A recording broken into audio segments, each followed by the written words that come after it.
ataupun di luar studio, dan alhamdulillah di kesempatan ini tamu kita yang akan kita gali lebih dekat sosoknya, alhamdulillah berkenan hadir bersilaturahim ke studio Radio Silaturahim. Kita sapa siapa beliau. Assalamualaikum warahmatullahi wabarakatuh, Dok.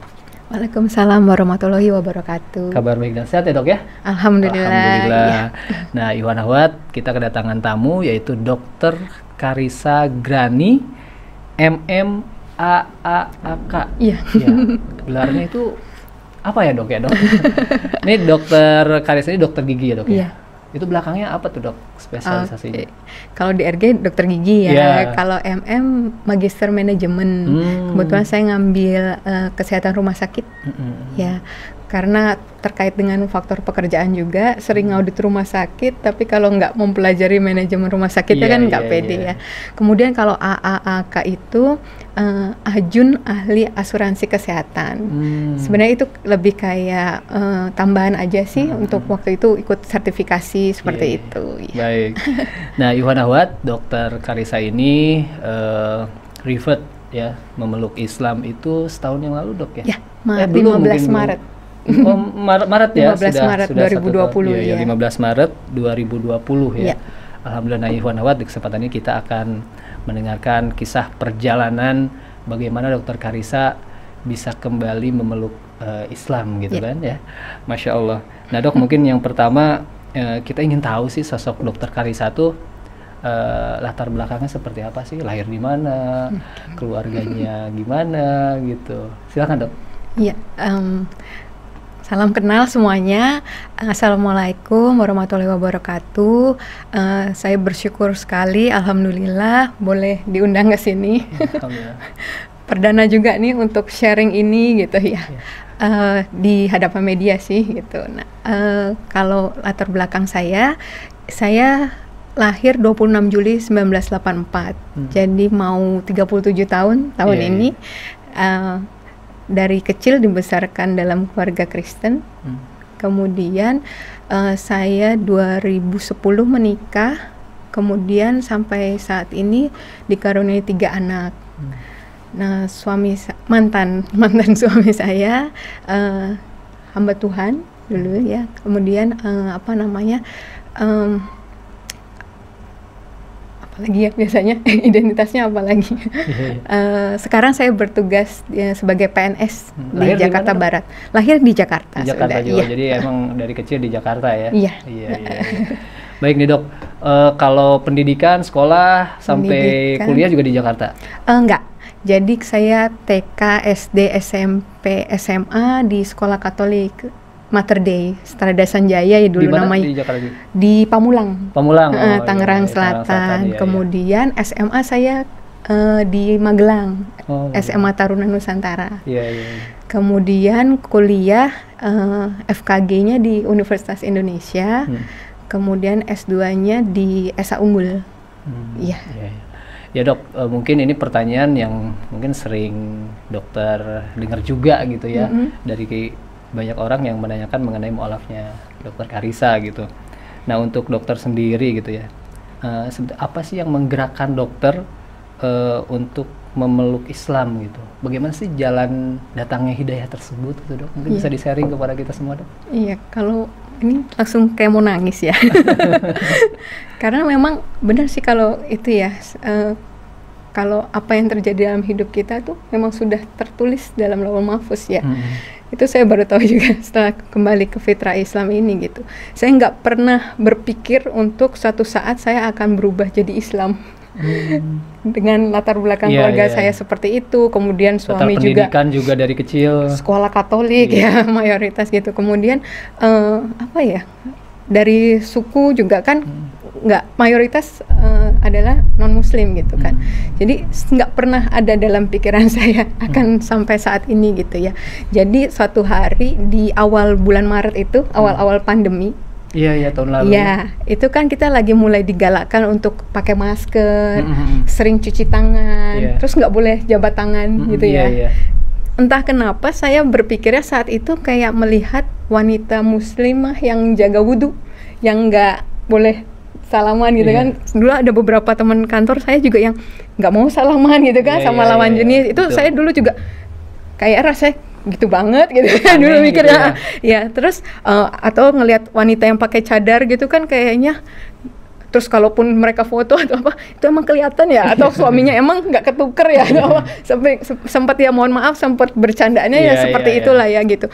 Tapi nggak tahu kenapa di awal pandemi itu saya malah kayak dilihatnya adalah kok kayak orang muslimah itu ya gitu ya. Kayak sekarang kita kayak dipaksa semua pakai niqab ya, gitu. Kayak soalnya gitu ya, sampai berpikir bahwa ini ajaran agamanya kok baik sekali ya, saya mikir. Apalagi saya dengan latar belakang medis kan, saya mikirnya, saya lihatnya bukan saya jadi awalnya itu nggak belajar doktrin-doktrin ajaran Islamnya gitu. Untuk belajar juga kan takut ya, jadi saya cuman iseng browsing manfaat wudhu gitu, saya manfaat gerakan sholat gitu. Kenapa orang pakai niqab kayak gitu-gitu, saya lihatnya yang sederhana-sederhana gitu sih gitu. Saya lihat kok secara medis ilmiah bisa dibuktikan, tapi juga ajaran agamanya masuk gitu. Berawal dari situ sih, gerakan sholat, kenapa gini, terus kenapa kakinya, jarinya harus begitu ditekan secara medis, itu semua bisa dijelaskan gitu kan. Secara ilmiah ya. Betul, nah itu saya agak mulai kok gitu, terus habis itu sempat ada lagi pertentangan di batin gitu. Tapi doanya diulang-ulang. Saya mikir gitu kan. Doanya kan diulang-ulang. Hafalan. Kan. Kalau soalnya saya taunya kayaknya ini doanya kan diulang-ulang itu bacaannya.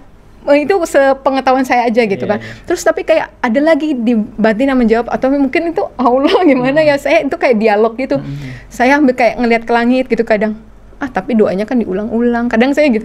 Terus kayak Allah jawab, bukankah emang bumi ini berputar dengan memang semua ada hitung-hitungannya. Saya tuh pernah tahu ada zikir 100 kali, ada berapa waktu saat itu ya, waktu saya non muslim, kok doa aja dihitungin 100 kali atau berapa gitu kali. Maksud saya apa bedanya dengan kalau cuma 3 kali atau apa gitu kan. Saya sempat gitu terus, tapi kayak di hati tuh ada yang bilang bahwa di bumi ini juga geraknya itu juga ada hitungannya semua. Coba 1 detik aja atau 1 hitungan salah aja ya berantakan gitu kan. Kayak kejawab gitu. Setiap ada saya ragu apa, kejawab. Enggak lah, itu apa di lantai gitu kan.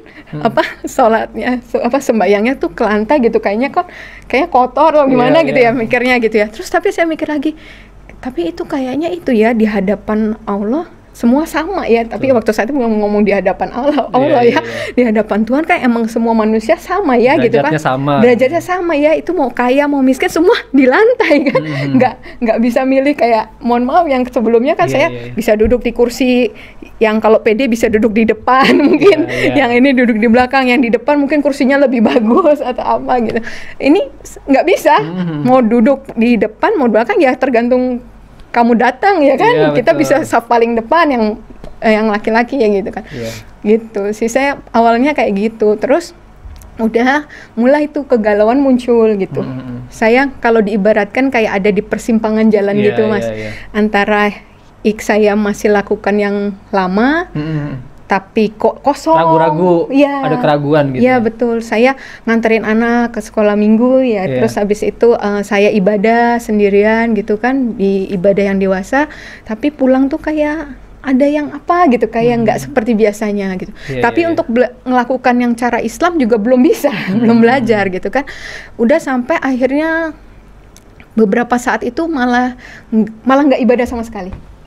Ya, terus abis itu akhirnya saya... Itu berapa lama nggak ibadah sama?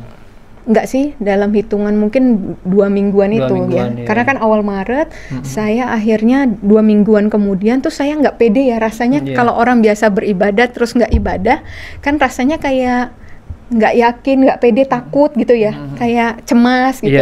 Akhirnya nggak bisa nih, saya harus ngalah nih, harus salah satu nih gitu kan, saya pikir gitu. Terus saya cerita sama salah seorang teman gitu ya, karena saya nggak tahu harus gimana gitu. Nah, apa namanya, tapi temannya satu agama juga ya? Islam. Justru Islam. Karena saya langsung ke yang Islam, tapi memang laki-laki.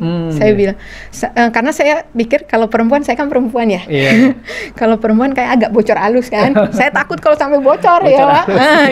Ini salah saya perempuan juga.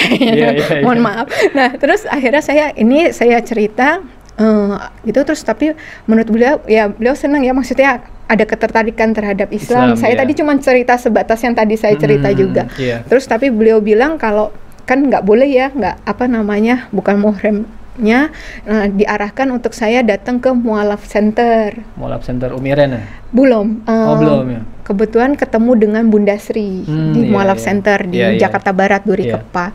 Nah itu memang teman saya itu pesan gitu kan, cari yang ahwat. Terus cari kalau dia menjelekkan agama kamu sebelumnya nggak usah diteruskan. Kalau misalnya dia nggak ngajarin tauhid juga nggak usah diteruskan gitu. Pesannya gitu. Oh ya udah, terus saya ke sana itu sudah kadarullah juga ya. Jadi waktu saya janjian jam 9 hari Minggu, saya ingat 15 Maret itu 9 kurang 10 saya udah sampai di sana. Terus kaget bundanya, aduh saya lupa nggak cancel soalnya itu hari pertama lockdown. Dia udah nggak mau buka harusnya, tapi saya yang lupa ngabarin, kata dia itu nggak apa-apa masuk gitu. Setelah saya duduk sebentar gini, terus ada juga yang datang lagi, yang lain datang, ditolak semuanya, di reschedule sampai hari ini. Karena belum lockdown itu. Betul, sampai hari ini katanya. Saya tanya, soalnya saya sampai saat ini masih ngaji sama Bunda Sri kan, itu belum buka Bunda, belum katanya gitu. Itu udah kader dulu ya, maksudnya kalau enggak ya udah saya sampai hari ini mungkin belum syahadat juga. Mungkin ragu lagi. Bisa betul. Udah di sana udah dimulailah. Kenapa? Saya ceritain seperti tadi juga. Oke, terus benar yang kayak teman saya bilang, beliau nggak nanya latar belakang saya, semua nggak ada nanya apapun, langsung jelasin tauhid, rukun iman, rukun Islam. Itu sambil diceritakan itu tuh air mata nggak terasa ngalir terus ya. Dari jam 9 sampai menjelang zuhur. Bunda nanya, gimana Dokter Karissa sekarang mau gimana, katanya gitu. Ya Bunda, saya belajar dulu, saya bilang gitu. Kalau yakin nanti saya masuk Islam, saya bilang gitu. Terus Bunda bilang, ya boleh gitu kan, tapi nggak dihitung pahala ya, katanya gitu. Karena kan belum, katanya gitu. Mau Dokter Karissa baca Quran, mau Dokter Karissa sholat, itu belum dihitung pahala. Oh gitu, saya gitu. Emang kalau syahadat isinya apa Bunda? Percaya bahwa Allah itu Esa, percaya, saya bilang. Percaya Muhammad utusan Allah, percaya, saya bilang gitu. Ya udah itu isinya syahadat. Ya udah saya syahadat, saya bilang gitu. Nggak ada mikir gimana tuh, nggak ada saat itu. Dan memang Bunda juga kan nggak jelasin apapun di luar tauhid itu kan. Udah itu Bunda ngambilkan gamis, kerudung, saya azan zuhur saya dibimbing ucap syahadat. Bunda bilang sih pas terakhir itu, ini informal ya, kalau misalnya Dokter Karissa nanti lebih yakin mau diulang di masjid dengan saksi lebih banyak, silakan, katanya gitu. Tapi nggak tahu kenapa di hati saya ngerasanya ini nggak informal, karena sudah di hadapan Allah, gitu kan. Saya nggak ada mundur lagi, karena ini udah di hadapan Allah kan nggak mungkin main-main gitu kan, gitu.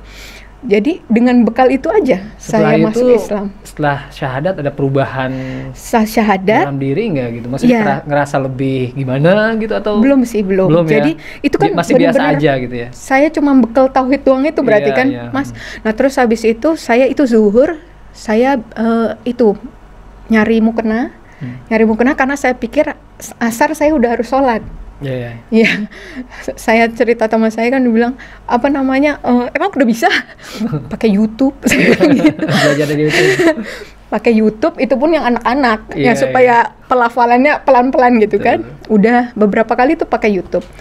Sampai akhirnya hari Rabu itu waktunya saya masuk kantor, udah WFO. Waduh, saya harus cerita ini sama satu temen yang perempuan, karena saya harus jamaah kan, sholat jamaah. Nggak mungkin saya tapi pasang pakaian YouTube. belum kerudung. Belum kerudung. Terus saya bilang harus bilang yang perempuan nih, nggak mungkin saya nyalain YouTube di masjid kan, nggak mungkin kan. Ya udah akhirnya saya cerita sama salah satu teman di kantor yang kerudungnya panjang. Saya nggak tahu harus pilih yang mana kan. Terus habis itu saya bilang, Bu, aku hari Minggu kemarin syahadat. Allahu Akbar, Masya Allah, Kak nangis, dia langsung nangis kan. Kenapa Dokter Ica kan tahu saya gimana, tahu mantan suami saya bagaimana gitu. Kenapa Dokter Ica? Saya ceritain lah seperti itu. Terus, aku ikut senang ya. Tapi Dokter Ica mikir nggak sih? Katanya gitu kan, orang dapat hidayah kan sebelum nikah. Ini kan kamu udah menikah, udah punya 3 anak. Berat lah kalau di berantakan, udah gitu. pasti berantakan gitu. Masya Allah. Udah tahu rencananya mau gimana? Enggak Bu, nggak tahu. Aku bilang gitu. Dokter Ica tahu kalau setelah kemarin hari Minggu syahadat, Dokter Ica haram sama suami, dibilang gitu. Lebih kaget lagi saya, nggak dibilangin saya. Oh gitu Bu, saya gitu. Saya di dalam hati kaget, tapi keluarnya itu, oh gitu Bu, kayak ya udah gitu. Iya. Mungkin itu sudah jalan Allah. Kalau tadinya Bunda mungkin nanya-nanya, suami gimana, gini-gini, terus akhirnya nih kamu kalau nanti syahadat jadi haram, gini-gini. Mungkin saya berpikir lagi untuk enggak ini gitu. Namanya rumah tangga pasti ada masalah kan, ada masalah gitu. Cuman selama ini kita bertahan gitu kan, karena ya kita taunya Tuhan benci perceraian di agama apapun ya, itu kan. Cuman ketika udah seperti ini dan ini harga yang harus saya bayar istilahnya ya, saya udah mikirnya saat itu udah yang terburuk ya, saya cuma mau taat aja kan saat itu ya.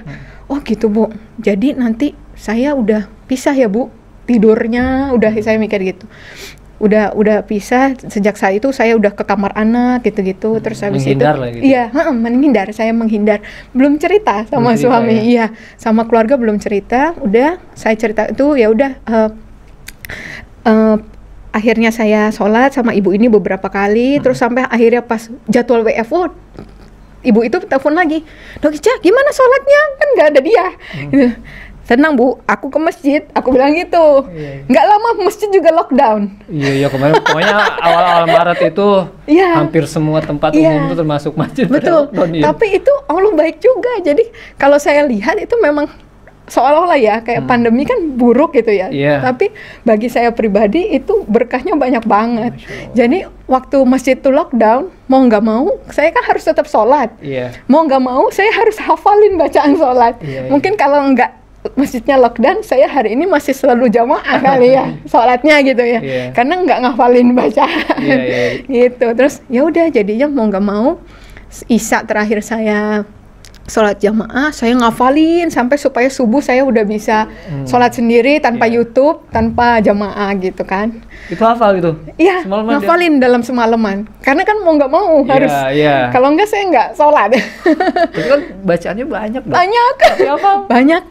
Itu diulang berkali-kali, ditulis lah segala macam cara untuk supaya subuh saya udah bisa sholat gitu kan. Dimudahkan sama Allah lah ya. Ya, itu terasa banget sih Mas. Udah kayak gitu. Terus udah, nah nggak ada yang tahu di kantor selain ibu ini. Baru sekitar sebulan kemudian itu mulai ke-gap tuh, saya tiap azan kok hilang di kantor kan. Setiap azan sama ibu itu berdua ngilang gitu kan.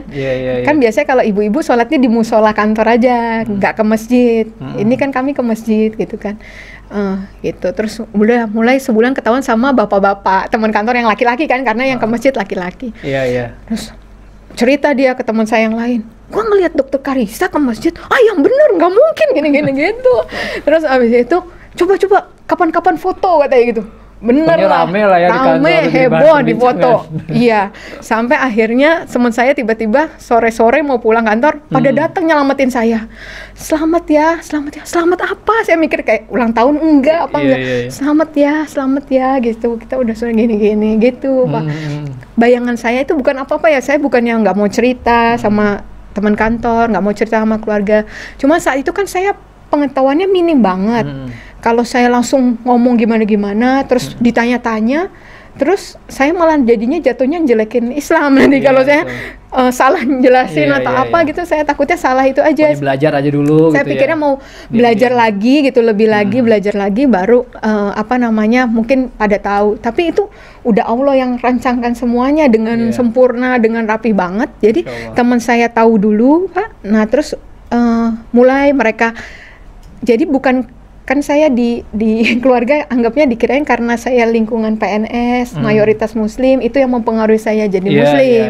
Padahal dalam pergaulan kami kan nggak ada bahas agama sama sekali. Profesional nggak gitu, ada. kerjaan Iya gitu betul. Nah kemudian saya suka lari, komunitas lari juga kan ya udah selesai lari udah nggak ada bahas tentang agama juga gitu. Nah jadi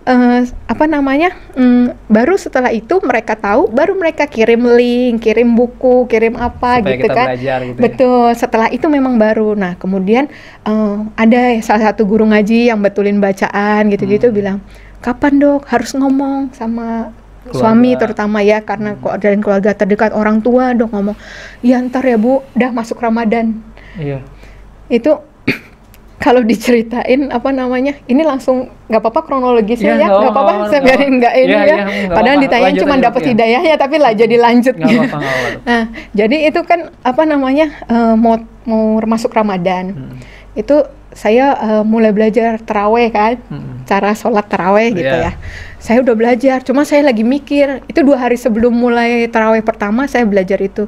Saya mikir gimana ya, yang 4 rakaat aja saya deg-degan sholatnya. Jadi rumah saya tuh ada CCTV-nya semua. Cuma ada satu blind spot itu yang di depan pintu klinik saya. Jadi kalau dari sisi sini ada CCTV, dari sana CCTV, pas di depan pintunya banget lah, itu yang kayaknya blind spotnya, yang nggak dapat CCTV manapun. Jadi saya sholat di depan pintu klinik saya, yang mana itu deket sebelahnya kamar mandi, sebelah pintu klinik gitu. Jadi saya sholat di situ, diam-diam, termasuk pembantu saya mungkin nggak tahu juga, walaupun mereka mungkin nyuci mukena yang bukan miliknya, mungkin dia tahu juga tapi nggak tanya. Itu setiap habis sholat tuh keringat sejagung-jagung, karena saking takut ketahuan. Iya betul. 4 rakaat itu rasa lama banget. Saya nggak kebayang 11 rakaat pas taraweh gimana. Udah, tapi ya saya nggak tahu, saya jalanin aja, terus saya belajar aja. Pas harinya harus taraweh itu, pulang kantor, tiba-tiba saya masuk rumah kosong. Jadi anak-anak, suami, pembantu itu ternyata lagi diajak pergi ke rumah mertua. Terus habis itu saya selesai taraweh, selesai rakaat terakhir, pintu pagar dibuka. Jadi istilahnya mereka baru pulang lagi, jadi saya bisa taraweh dengan lancar gitu. Itu banyak kemudahan Allah kasih. Setiap habis selesai sholat yang wajib itu saya gini, alhamdulillah ya Allah bisa sholat, kasih kemudahan ya Allah untuk bisa sholat yang selanjutnya. Itu terus kayak gitu. Itu saya inget banget prosesnya saat masih belum ketahuan. Sampai Lebaran apa? Sampai waktu Ramadan itu saya alhamdulillah kan belum bisa bahasa Arab. Jadi saya baca terjemahan. Puasa juga dok, udah mulai puasa. Kalau puasa saya dulu non muslim kan memang udah sering puasa juga. Udah inilah ya, udah terbiasa juga ya. Udah sering terbiasa.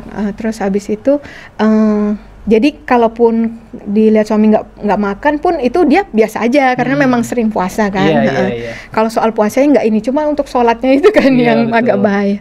Nah udah, terus habis itu saya bisa minggu ketiga Ramadan kalau nggak salah itu selesai terjemahan Al-Quran. Maksud saya nyari kesalahan mas. Itu saya niatnya baca itu sampai tuntas cepet-cepet supaya saya kalau ada salah nggak jadi, mumpung yang tahu baru dikit. Maksud saya tujuannya itu gitu kan. Kalau nggak ini ya udah mungkin bisa nggak jadilah, kalaupun emang ada kesalahan fatal lah gitu ya. Kok sampai dari depan sampai terakhir makin kesini juz 27 gini-gini kok makin yakin, dan saya nggak nemukan salah ya, entah saya awam gitu ya, tapi yang biasanya saya ya di sebelumnya itu baca kitab saya sendiri itu kayak kok gini, kok kontradiksi, kok di sini dibilang gini, di sini sini gitu. Banyak itu banyak banget yang saya baca saat dulu. Pas dibandingkan dengan ini harusnya kan lebih banyak lagi untuk kitab yang baru gitu ya. Yang nggak familiar gitu harusnya saya lebih banyak lagi pertanyaan. Entah kenapa enggak. Satu pun pertanyaan enggak. Gitu. Itu saya sampai heran gitu. Sampai saya akhirnya bilang ke ustazah yang benerin bacaan saya bilang, "Bu, kayaknya sebentar lagi nih." Sebentar lagi apa? Keluarga saya tahu. Saya bilang gitu. Saya rasanya karena saya mintanya kan Allah bekalin dulu. Allah bekalin dulu. Saya belum baca yang lain-lain selain Al-Qur'an. Karena pesannya Bunda saya waktu itu juga udah kamu baca aja Al-Qur'an dulu. Nanti hadis, udah baru buku-buku yang lain karena itu kan yang manusia ya. Kemudian udah saya bilang, "Bu, sebentar lagi nih," saya bilang gitu. Bener. April saya ketahuan teman kantor, 15 Mei ketahuan suami. Selesai sholat Isya, itu saya rasanya perlengkapan sholat itu udah saya simpan dengan baik. 15 Mei itu sudah setelah Lebaran kalau salah ya, tahun lalu ya? Belum. Oh belum ya? Belum. Masih Ramadan? Belum, masih Ramadan. Masih Ramadan, iya. 15 Mei itu namanya? Iya, masih Ramadan. Masih Ramadan. Saya Isya, terus ketahuan alat sholatnya. Itu saya nggak tahu harus gimana ya. Terus saya cerita ke teman kantor ya, ke bos saya, Bu, saya ketahuan, saya bilang alat sholat saya nggak bisa sholat, saya bilang gitu. Ke lawyer juga, ya udah kamu diam-diam aja dulu, jangan kelihatan kamu sholat. Itu juga Pak, 2 hari sebelumnya atau berapa hari sebelumnya, pokoknya nggak lama sebelum itu, saya tuh lagi baca-baca buku fikih-fikih sholat itu, yang bagian tayamum tuh saya lewatin. Saya pikir kan masih banyak yang harus dipelajarin ya, tayamum ntar dulu aja lah gitu ya. Saya pikir karena masa sih di sini tayamum gitu kan, air, ya? Banyak air entahlah. Tapi kok berhenti di tayamum itu berhenti dan saya baca gitu. Jadi ketika alat sholat diambil pun nggak boleh dipakai pun, itu ya saya ingat, jadikan sabar dan sholat penolongmu gitu kan, dalam keadaan gimana pun saya harus tetap sholat gitu kan, walaupun nggak boleh kelihatan sholat, ya udah akhirnya saya nggak wudu, pakai tayamum aja, kemudian pakai tutupannya tuh kalau nggak selimut, bed cover, apa yang adalah spray kan saya buat tutupan gitu, cuman karena supaya tetap bisa sholat itu. Gerakan tapi tetap normal gitu gerakan atau isyarat? Kalau nggak ada dia, saya gerakan lengkap, tapi kalau nggak ada dia gitu, saya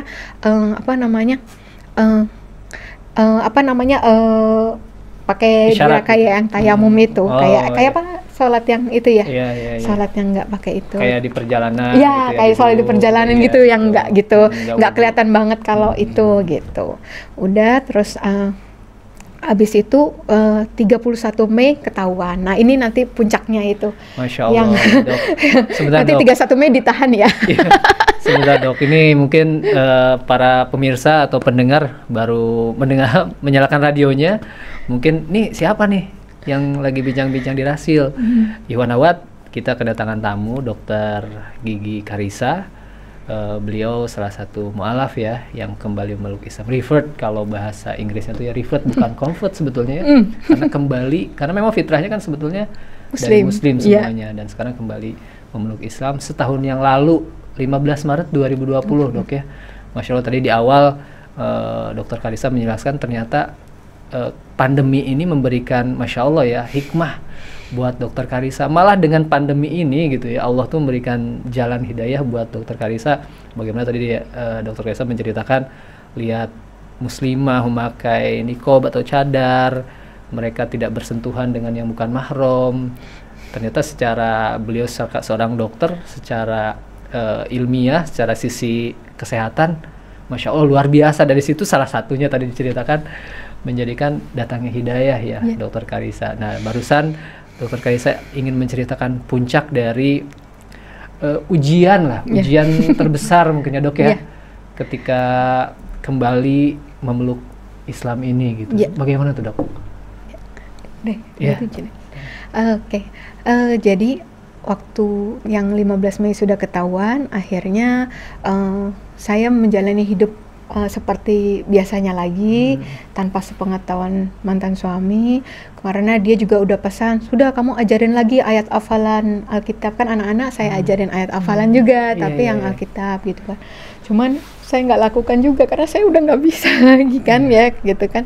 Sudah, terus sampai akhirnya 31 Mei itu saya ingat saya mau tahajud, jadi sekitar jam 3:30-4 pagi ya. Itu saya pikir suami saya sudah tidur, jadi saya ngambil wudhu, terus ngelar sajadah, terus lagi mau takbir, tiba-tiba saya di kamar anak, karena kan saya bilang tidurnya sudah pisah di kamar anak itu, jeglek pintu dibuka. Tapi kan dokter udah mau sholat gitu ya? Udah begini, udah nggak bisa apa-apa. Cuman udah denger gitu ya? Udah langsung, tadi nggak dengar langkah kaki tuh biasanya saya ini Mas, jadi sebelumnya kalau setiap saya sholat dengar langkah kaki, mau saya udah di ujung sholat pun saya ulang dari depan, langsung nggak jadi gitu lagi gitu. Nah ini saya bener-bener nggak dengar langkah kaki pun, jadi langsung jeglek gitu. Udah dia langsung gini, terus ngelihat sajadah, ngelihat saya pakai mukena, saya udah pasrah dengan mukena itu. Terus dia langsung keluar lagi, terus saya buka, ini saya nggak saya lanjutin sholatnya. terus saya keluar, kerudung ya, gitu buka mukena, ya. Ya, terus saya keluar gitu kan. Kamu kan udah saya bilangin, dia bilang gitu. Kamu nyari apa sih, kata dia gitu kan. Terus saya bilang waktu saat itu ini, oh iya, sebelumnya itu memang saya sempat ada sounding ke adik saya. Kayaknya mungkin suami saya juga dapat bocoran dari adik saya ya, mungkin ya. Karena saya sempat diskusi, saya bilang ke adik, beragama Katolik juga kan? Kristen ya. Itu saya bilang ke adik saya, kan ada yang sekolah kedokteran juga. Saya bilang, Dik, kamu kalau cari referensi buku yang terbaru kan, gitu kan, yang ini, iya kata dia gitu kan, the latest one kan, saya bilang gitu kan, iya. Nah, aku tuh lagi mikir, aku bilang gitu, kalau misalnya Yesus itu kemarin yang kita anggap itu Tuhan gitu ya, kalau dia itu harusnya kalau Tuhan itu berarti waktu dia datang itu harus paripurna dong, udah sempurna lah gitu, nggak perlu ada nabi lain yang harus diutus gitu kan, karena Tuhan sendiri turun jadi sebagai nabi gitu kan, gitu, buat apa harus ada nabi selanjutnya gitu kan, dia udah harusnya paripurna gitu. Kenapa ada Nabi Muhammad ya, Dek? Aku bilang gitu. Kan Muhammad juga nggak hoax ya, maksudnya ada gitu, pernah hidup gitu, banyak orang saksi yang melihat bahwa dia pernah hidup gitu. Jadi memang ada gitu. Jadi Isa ada, Yesus ada, Muhammad ada gitu. Tapi yang saya bingung, kenapa masih ada Muhammad kalau kemarin Yesus itu Tuhan gitu. Saya mikir gitu. Wah, nggak bisa Kak, gini. Ya udah, saya dikasih buku The Islamic Invasion. Baca nih bukunya Islamic Invasion. Wah, kamu nih udah ini nah gini gitu. Terus awas ya Kak, pokoknya kalau aku nggak rela kalau anak-anak saya ikut kamu gini gitu kan. Aku ambil anak kamu kalau kamu itu gitu. Udah, terus udah feeling lah ya, udah gini, curiga banget lah, udah curiga banget ya. DP saya tuh, DPWA tuh saya gambar gini, kamu nadangin hujan apalagi ini wudu katanya gitu. DP-nya tangannya kan seperti gini, berdoa gitu ya, tangan berdoa ada air-airnya gitu kan, nadangin hujan apa ini, udah curiga. Terus saya masang di Instagram itu foto saya pernah ke Dubai Pak. Foto ke Dubai kan nggak boleh, harus masjid masjid yang Grand Mosque itu kan harus pakai, itu kan dapat pakai kerudung, pakai gamis ya. Itu saya masang foto itu, saya tulis 7 Mei kalau nggak saya itu 7 Mei itu hari ini 4 tahun lalu gitu. Saya ada tulis kayak gitu. Nah, itu pada udah mulai curiga gitu. Nah, terus habis itu udah balik ke suami bilang, apa yang the latest one itu? Suami gitu. Oh, berarti dapat dari adik saya ya kan? The latest one itu katanya gitu. Dia gini-gini, terus habis itu saya baru mau jawab udah digaplok ke deket kuping sini. Digampar kan gitu. Ya, dia kan lawyer juga. Jadinya dia tahu titik-titik yang nggak bisa kena visum. Kata dia bilang, nggak berbekas, katanya kuping, kulit kepala kan rambut ya. Jadi saya dipukul arah kuping, saya jatuh langsung karena kan keseimbangan ya, pusat keseimbangan, saya jatuh, saya bilang sakit Dedi gitu. Terus saya keras memang supaya maksud saya ada tetangga atau pembantu saya yang dengar gitu kan. Udah, karena saya teriak-teriak, ditarik di jambak itu, ditarik masuk ke dalam kamar anak lagi. Di dalam kamar anak dijeduk-jedukin ke tembok. Anak-anak ada di sana? Anak-anak tidur di kamar saya. Nah, saya baru tahu setelahnya itu pembantu saya bilang salah satu anak ada yang bangun dan dengar, tapi nggak berani bangun. Dia cuman bangun nangis sambil gini dia di balik selimut gitu, dia bilang kayak gitu. Dia cerita ke Mbak gitu. Terus habis itu saya di dalam dijedukin lagi ke tembok, terus dibalikin badan saya, dipukulin lagi. Terus dibilang kan kemarin cuma ngancam bunuhnya saya. Dibilang juga ini kalau kamu tetap begitu, anak kamu ya yang Gadiel, yang anak saya yang laki yang ketiga, itu saya bunuh juga, kata dia gitu. Ya aku, saya pikir kalau saya yang mati aja saya nggak apa-apa, yang penting saya sudah mati dalam keadaan muslim, saya mikir gitu. Tapi kalau anak saya gitu, saya usia kan berapa takut tuh, ya. anaknya? 3 tahun. 3 tahun, Masya Allah. Iya, jadi waktu saat itu berarti 3 tahun. Nah, berarti itu saya nggak takut lah gitu ya, gitu kan, takut banget, udah pasrah saya, kalau matilah nih aku gitu kan. Udah, terus habis itu udah, sekarang juga kamu ikut aku ke rumah mamanya dia. Mama dia dua hamba mertua, Tuhan, ya mertua, hamba Tuhan. Terus habis itu ke rumah orang tua kamu, dibilang gitu. Udah, terus Udah saya keluar, saya ikutin, saya udah nggak tahu harus gimana, saya cuma zikir. Ikutin aja di maunya dia gitu ya. Ya, yang saya tahu, saya baru tahu itu cuma zikir doa Nabi Yunus, doa Nabi Ibrahim.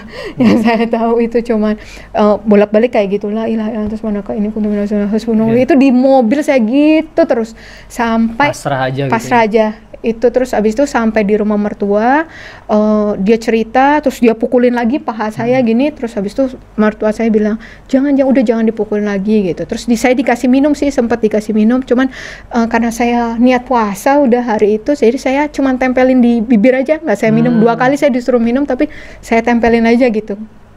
Terus saya didoain, dibilangin juga kenapa kalau kemarin kamu kemarin kamu doa ke Yesus kan dan dapat mujizat kan, terus kenapa harus pindah ke sini? Ya udah kan orang mertua juga S2 teologi ya. Jadi itu buku teologi banyak, buku Islamologi suami juga banyak gitu, tapi saya nggak pernah sentuh karena saya saking pedenya dengan agama yang dulu, malah saya nggak pernah sentuh buku Islamologi. Mau ketemu dosen mama yang Islamologi gitu. Bang, ya maaf, ada nama orang-orang disebutin dosen-dosen gitu, ketemu aja dulu sama sana gitu kan, katanya gitu kan. Pantes mama tuh kayak pernah ngeliat kamu tuh dalam sebuah bangunan, terus kamu kayak ngintip-ngintip gitu katanya, pernah kayak dapat lihat gitu, kayak mimpi aku kayak di depan bangunan mungkin masjid ya, kayak aku celingak-celinguk gitu. Udah terus habis itu saya doain, katanya saya kemasukan setan mungkin gitu. Terus ya udah saya pulang, dia nelponin orang tua saya nggak diangkat, ya udah akhirnya kita pulang ke rumah.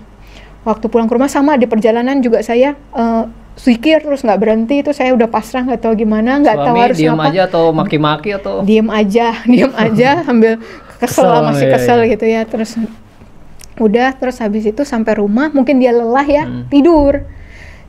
Anak saya udah bangun, yang laki itu udah bangun, saya mandiin gitu kan, lagi mandiin anak, tiba-tiba Mbak bilang, "Bu, di depan ada polisi 3," dibilang gitu. Hah, saya kaget. Kenapa ya Pak? Saya keluar gitu kan. Ibu, kami dengar tadi ada keributan gini-gini.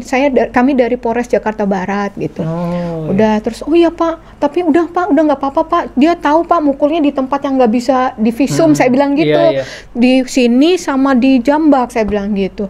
Terus habis itu, udah Pak pergi aja, saya usir Pak, saya usir. Nanti kalau bangun saya tambah dipukulin lagi nanti, saya bilang gitu. Nggak bisa Bu, Ibu diapain lagi? Ibu kemana? Dibawa kemana Pak? Saya ke mertua, di sana saya dipukul lagi. Terus ada poluan kan, coba dilihat, masih ruas-ruas jarinya itu masih berbekas. Masih ada bekasnya ya. Terus itu di pelipis udah ada, udah mulai memarnya, udah mulai muncul ternyata. Ternyata walaupun di sini ada keluar. Jadi 2 bulan itu hitamnya nggak hilang, memarnya itu nggak hilang ternyata. Di pelipis ini kan karena deket ini ya, gini ya, gitu. Terus habis itu nggak bisa, Ibu harus ikut kita visum. Nanti saya bilang apa? Bilang ke mbaknya ngambil uang atau belanja atau apa gitu. Kalau bapak bangun gitu kan. Udah, terus habis itu polisi tahu, mungkin ada yang lapor gitu, tetangga. Iya, mungkin kan itu kan subuh ya, jadi maksudnya mungkin tenang tapi ada keributan. Ya udah, terus habis itu saya di sana, Pak pulang Pak gitu. Visum juga minta buru-buru gitu kan. Terus sekalian Bu, BAP-nya besok aja, saya mau pulang. Saya masih takut gitu kan. Ingat anak-anak lagi. Iya, takut itu. Pokoknya saya takut gitu. Terus habis itu nggak bisa Bu, harus hari ini. Udah selesaiin semuanya. Terus sekarang mau kemana? Tapi kalau mau pulang nanti ada jadi sanderaan atau ATM atau apa gitu kan, nggak bisa, nanti pasti jadi ancaman lagi anak gini, nggak bisa. Coba ntar ya saya tanya dulu, Mbak, Bapak udah bangun? Belum, katanya gitu. Dari jam 9 sampai asar loh, belum bangun. Biasanya dia ada suara berisik aja itu bangun. Itu udah Allah lagi itu. Jadi Mbak sekarang keluar sekarang juga, nggak usah bawa apa-apa sama anak-anak, saya bilang. Saya jemput di depan ya, ditemanin yang polisi-polisi ini. Langsung saya dibawa ke Sentul. Ke Umi Irena? Ya, sama anak-anak. Center Umi Irena. Sama anak-anak semua. Udah pindah ke sana tanpa bawa apa-apa yang di badan. Udah, terus 2 hari kami mandi gak ganti baju karena nunggu dari temen baju-baju bekas gitu, karena kan di sana nggak ada juga. Kemudian udah itu saya sempet galau itu masih sana. Itu aku cerita Umi seminggu ini anak-anak jam 3 pagi belum tidur, susu nggak habis, makan nggak habis, nggak pup, saya bilang gitu. Stres juga Mungkin stres juga Pak, kaget. Ya betul, tempat baru gitu kan. Terus habis itu, apa saya pulangin ya Umi? Aku bilang gitu. Aku zolim nggak sih sama anak-anak? Saya sempat ragu gitu kan. Umi bilang, kamu nggak boleh ingkar sama kemudahan yang sudah Allah kasih. Dibilang gitu. Apa namanya, kalau nggak semua orang tuh dikasih kemudahan kamu. Biasanya orang rebutan anak dulu loh. Kamu dengan gampangnya bawa anak keluar gitu. Kamu mikir nggak kalau misalnya kamu keluar tanpa bawa anak-anak, fitnah apa yang akan ditimpakan kepada kamu gitu. Kamu nggak sayang mereka, kamu ninggalin mereka, kamu pergi dengan mungkin laki-laki lain, gitu kan, gitu. Terus kalau sekarang, kalaupun nanti anak kamu diambil, mereka sudah lihat kamu larinya kemana, sama siapa, ngapain kamu di sini, gitu kan.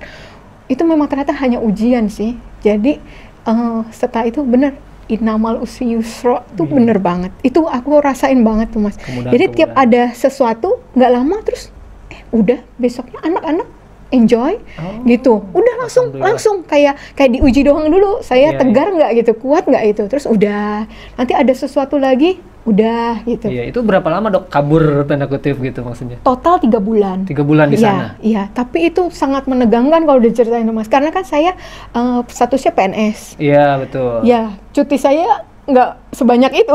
Betul. Jadi akhirnya itu dan saya jadinya sudah langsung ngurus untuk berkas perceraian, dan itu kan nggak mudah juga kalau PNS. Ada jenjang-jenjangnya, harus izin, harus BAP. Nah, proses untuk saya ke Jakarta untuk BAP itu kan orang tua lagi nyari saya, suami lagi nyari saya. Itu pada nggak tahu keluarga ya? Itu kadang jarak 1 meter Mas, di kantor tuh sebenarnya mereka ada.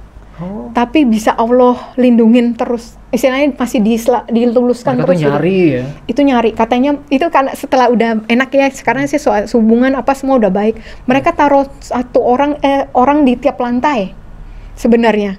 Udah dibilangin, ini fotonya, ini kalau pakai masker, ini kalau pakai kerudung, udah digituin. Tetap nggak ketemu. Itu saya di jalan, Allahumma yasir walatu asir gitu-gitu terus dibantu teman-teman banyak banget. Saya orang malu ya, sungkanan gitu sama orang. Jadi sebenarnya saya nggak minta tolong sama orang gitu. Saya doanya sama Allah ya.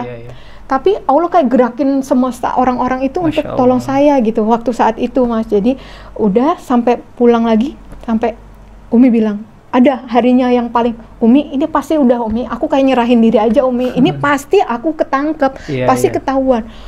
Udah. Jadi aku nggak usah pergi atau gimana gitu, kayak mau lari gitu, kayak nggak mau hadapin gitu. Tapi pas sholat malam dapat ayat dari Fusilat 30:31 itu saya ingat banget. Soalnya langsung saya sharing ke Umi, aku berani sekarang. Yang artinya apa? Jadi itu isinya nanti boleh dilihat ya. Itu jadi intinya kayak Allah itu ya udah, kami yang akan melindungi kamu gitu. Ketika kamu milih agama ini gitu. Ketika kamu milih Allah, ya mereka malaikat Allah itu yang akan jadi pelindung saya. Udah saya pede saat itu, dan bener pas sampai balik lagi ke pondok, Umi, udah Umi, selamat Umi, nggak ada Umi gitu.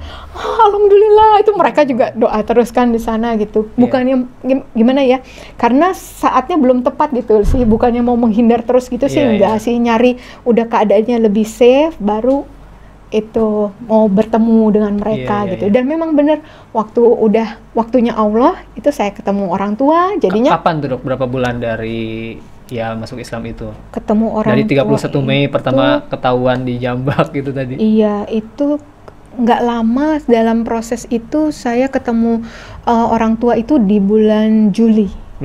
Juli ya. Saya ulang tahun itu dibantu Kohani juga tuh waktu ulang tahun. Kohani bilang, kamu ucapin ke papa saya ulang tahun Juni, saya suruh kirim video gitu. Terus anak saya ulang tahun juga suruh video, nanti itu gimana pun tetap orang tua kamu. Betul, kan walaupun beda agama tetap orang tua kamu, tetap harus berbuat baik. Itu harus tetap buat baik gitu, kabarin mereka kamu baik-baik aja sama anak-anak kayak gitu. Akhirnya ya ditemukan dalam kondisi udah bisa nerima gitu. Dan ternyata yang polisi sampai di visum BAP itu ternyata ada maksud Allah juga.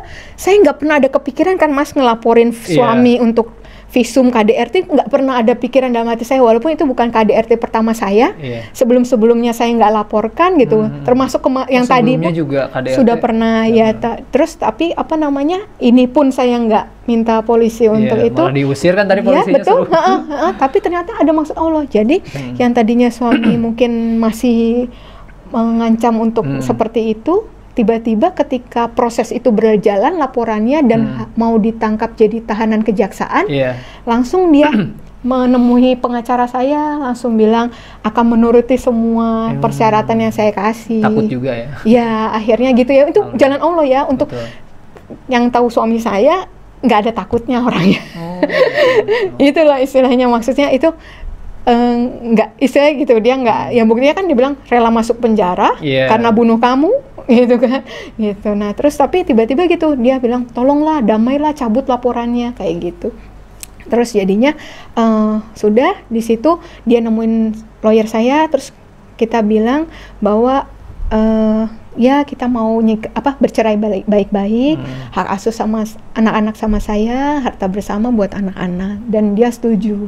Ya sampai hari ini sudah alhamdulillah sudah hubungan sudah damai ya, walaupun sudah nggak bersama satu rumah kayak gitu. Anak-anak sama dokter Kalisa, anak-anak sama saya gitu, yang di luar dugaan saya, karena kan saya udah mikirnya saya udah sebatang kara aja udah. Yang tadi yang di awal itu saya udah kemungkinan terburuk saya yang pikir gitu. Saya nggak tahu gimana. Tempat tinggal di mana dok setelah dari balik ke rumah saya yang lama ternyata. Jadi sempat di Umi Iren 3 bulan, 4 bulan dipinjami rumah teman saya juga, teman kantor di daerah Bintaro. Terus abis itu baru saya ketika hubungan sama suami sudah baik-baik aja, terus yang tadi sama suami sudah kita tanda tangan di notaris, kalau harta bersama punya saya, terus kunci rumah dikasih ke saya, kunci kendaraan dikasih ke saya, baru saya kembali ke rumah sama anak-anak. Suami tinggal di?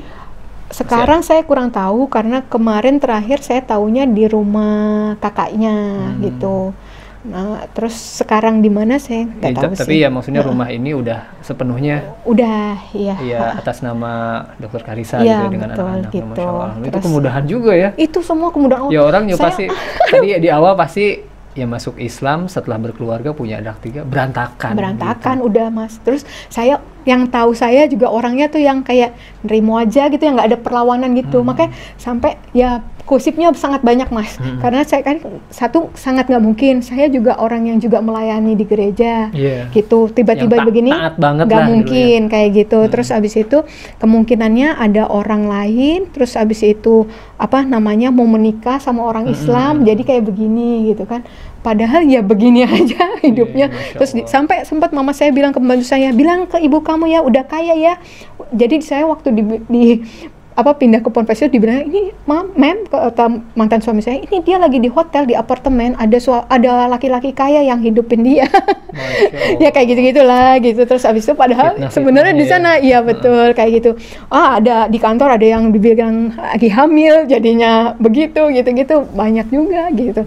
Tapi ya udah ya saya untuk sesuatu yang mengorbankan banyak hal gini, apalagi anak itu kan itu ya yang berharga banget ya. Iya, gitu ya. Saya dari kemarin bertahan dalam masalah rumah tangga ya karena anak gitu kan. Terus sampai saya begini juga, masa sih karena cuman hal begitu aja saya pindah gitu kan gitu. Terus akhirnya ya udah saya biarin aja, yang penting Allah yang tahu hati saya kayak gimana. Itu alhamdulillah gitu, kayak yang tadi saya bilang, itu saking sempurnanya itu saya dikira udah merancangkan ini semua, padahal nggak ada satupun. Saya setiap ditanya di Kohani, saya ditanya sama teman-teman kampus dulu kan yang pada datang, itu bilang rencananya Ica gimana, kerjanya gimana, nggak tahu. Setiap ditanya itu saya nggak tahu.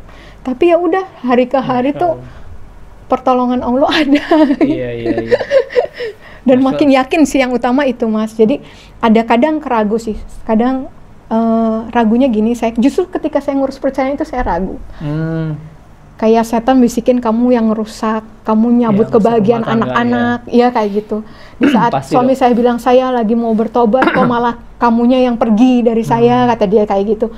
Nah terus itu, tapi balik lagi ketika udah saya akhirnya zikir gitu, kalau ada bisikan itu saya zikir lagi, kayak Allah bilang bahwa siapa tahu saya justru pembuka jalan hidayah buat keluarga saya, Masya ya kan Allah, gitu. iya. Saya nggak pernah tahu sih, gitu kan. Itu hidayah murni kan, hatinya Allah ya gitu. Itu Saya bisikan, itu Masya Allah luar biasa juga Iya. ya, bisikan bikin kita ragu gitu dong. ragu. Itu pasti. Saya ajaran saya nggak ragu, Iya. tapi kalau anak saya Iya, ragu. betul. Kayak Gitu. tadi kan Saya udah tahu benar seolah gitu. kita kan yang menghancurkan rumah tangga, Betul, tadi betul. merebut kebahagiaan Iya. anak. Aduh, Masya Iya. Allah itu. Status Nggak janda itu sembarangan itu. nggak banget ya Mas. Terus Iya. abis itu bercerai, itu yang saya pertahankan dari dulu itu kan, jangan sampai bercerai lah istilah. Tapi akhirnya saya mikir lagi gini, itu kan semua ininya dunia ya. Iya, iya. Apa yang diberikan oleh dunia, label yang diberikan dunia. Betul. Apa gunanya saya tetap punya keluarga yang utuh, tapi akhirnya saya nggak selamat gitu kan. Iya. Nanti kan terakhirnya ya udah masing-masing sendiri kan pertanggungjawabannya gitu Iya, kan. iya. Di akhirat pertanggungjawaban sendiri-sendiri. Jadi ya udah saya ambil resiko itu. Saya percaya, masa iya sih kalau saya sama Allah anak-anak saya jadi berantakan, jadi ini gitu ya. Ya Itu udah. anak-anak paling besar usia berapa, Dok? 9, 9. 7, kemudian ini mau 4 tahun. Tanggapan mereka dokter memeluk Islam Iya. gimana? Ya, Terutama yang 9 tahun mungkin kan betul. Sudah gede itu lalu saya nggak banyak ngira. pertanyaan, apalagi Betul. kan diajarin taat banget. Iya, sebelum suruh ngafal ayat. ngafalin ayat-ayat Iya. kitab sana ya. Iya, itu anak saya yang pertama tuh kritis banget. Iya. Jadi saya belum berani cerita banyak. Itu Cowok, dia cewek, Dok? cewek cowok. Dia udah browsing ternyata. Jumlah pemeluk agama, dia pakai Inggris gitu, saya nggak bisa. Jumlah pemeluk agama Islam di dunia, terbesar di mana? Jumlah pemeluk agama Kristen terbesar di mana? Jumlah agama terbesar di dunia sama agama terbesar di Indonesia. Saya mikir, ngapain kamu nyari itu? Mami tahu nggak? Agama yang terbesar di Indonesia itu Islam, dia gitu-gitu. Terus habis itu di dunia ini gitu. Dia udah bahkan angkanya dia sebutin. Kenapa kamu nyari itu? Saya bilang gitu. Mungkin dia dengan logika anak-anak ya. Kalau banyak, mungkin itu yang benar. Mungkin gitu. Saya nggak tahu ya kenapa dia arahnya ke sana gitu. Tapi sih memang secara hukum dia katanya kan anak-anak yang lahir dalam pernikahan agama apa ya, itu dia agamanya masih itu sampai dia memutuskan untuk pindah mengganti, ya gitu. Dengan dia mengerti gitu. Kalau dari secara hukum gitu, saya juga konsultasi sama kan ada tergabung grup-grup mualaf juga yang ahwat, itu juga ada yang ternyata salah satu kasusnya sama kayak saya yang dapat hidayahnya setelah punya anak. Nah itu saya tanya gimana kita ngajarin, atau takutnya mereka bingung atau apa, malah jadi nggak agama nanti kan malah lebih repot. Terus saya disaranin untuk nggak apa-apa kita tunjukin akhlak yang baik sebagai seorang muslim.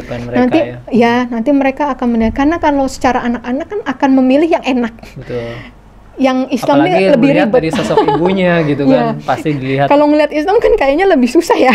Mau doa harus cuci dulu, doanya banyak tiap hari gitu kan. Wajib gitu. puasa, sholat 5 kali. Ya kan. Mungkin kalau anak-anak akan milih yang lebih enak mungkin gitu kan. Cuman makanya kita approach-nya mungkin dengan jadi contoh aja kayak gitu. Nah sekarang sama keluarga dari mantan suami masih udah baik sekarang ya? Sama semuanya sudah baik sih sebenarnya. Kalau keluarga dokter Karissa sendiri, ibu, bapak? Iya, alhamdulillah juga. Saya kan dengar cerita mualaf, ada yang dicoret dari kartu keluarga lah istilahnya gitu kan, yang kayak udah nggak dianggap ya.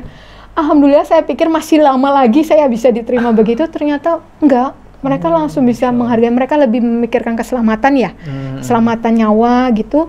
Jadi mereka nerima banget. Saya dari yang menghargai mereka juga, sholat tetap ngumpet di kamar gitu, sampai akhirnya saya kelihatan sholat pun mereka malah jangan berisik. Anak-anak saya juga, ada anak yang kecil godain, jangan gangguin mami lagi sholat kayak gitu. Yang mereka menghargai gitu. Puasa ini saya disiapin sahurnya, ini menu puasa untuk berbuka. Kedua dong ya. Puasa kedua, alhamdulillah.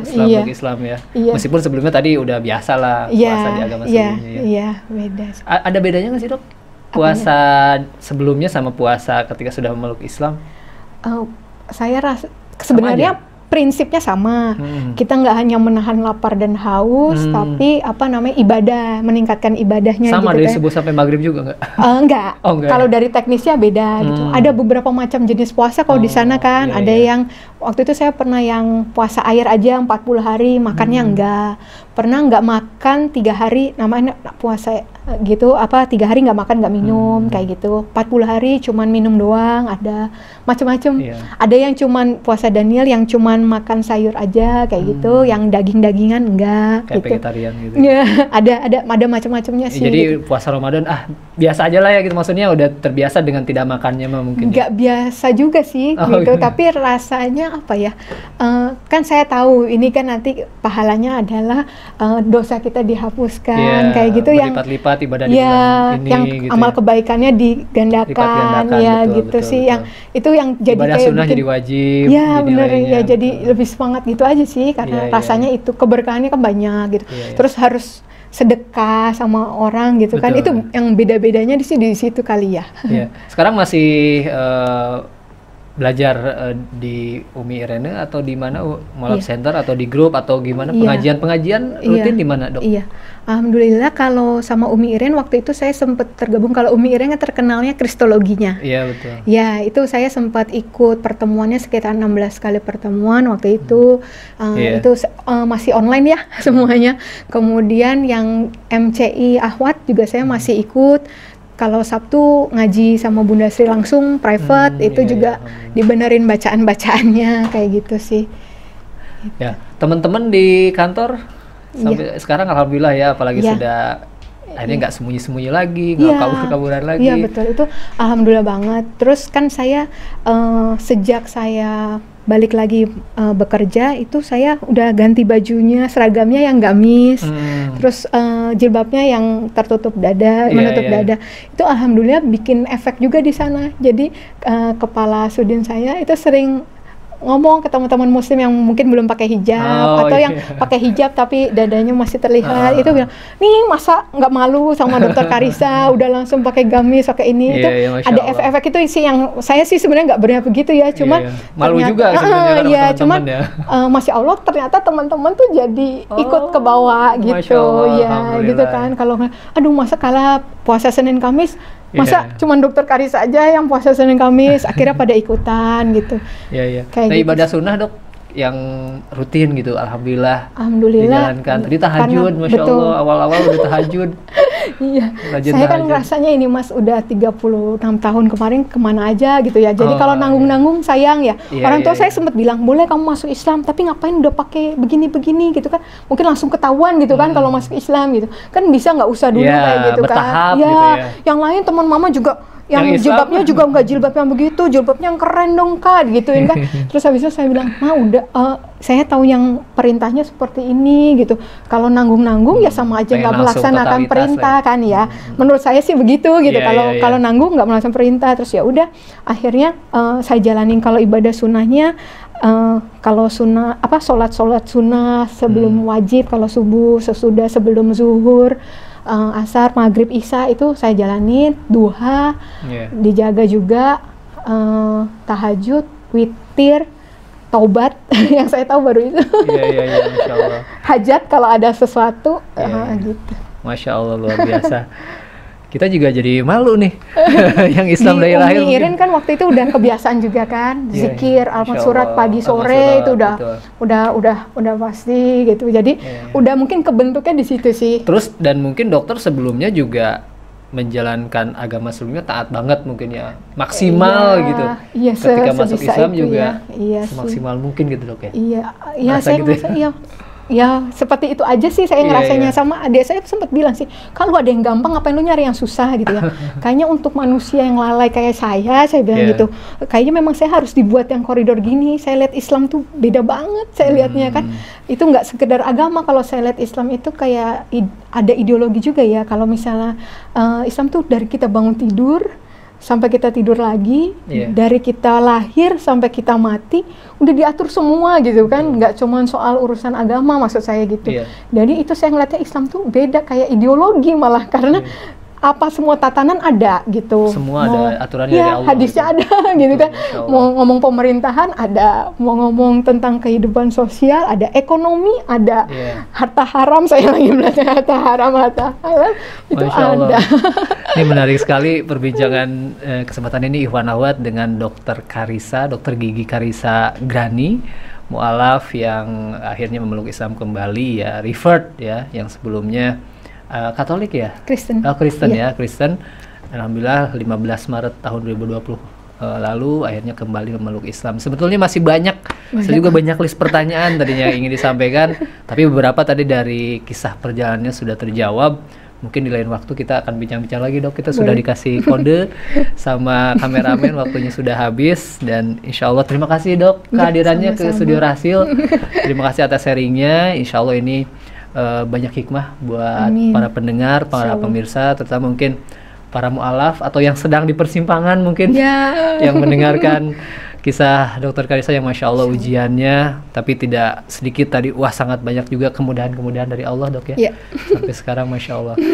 Mungkin kita cukupkan dulu, Dok. Terima kasih sekali lagi. Kapan-kapan kita bisa bincang-bincang lagi dengan pendengar Rasil di sini, atau nanti silaturahim. Penyiar kita Mbak Caroline katanya tadi ingin banget ketemu sama Dokter Karissa, mungkin nanti bisa dengan Mbak Caroline. Baik, sekali lagi terima kasih Iwan Hawat atas kebersamaannya. Sekali lagi semoga kita dapat metik pelajaran dan hikmah dari bincang-bincang di kesempatan ini. Saya Rizal Haq bersama kameramen yang bertugas, ada Bang Atef dan juga Bang Yusuf dan Bang Neja undur diri. Subhanakallahumma bihamdika asyhadu an la ilaha illa anta astaghfiruka wa atubu ilaik. Billahi taufiq wal hidayah. Wassalamualaikum warahmatullahi wabarakatuh. Waalaikumsalam warahmatullahi wabarakatuh.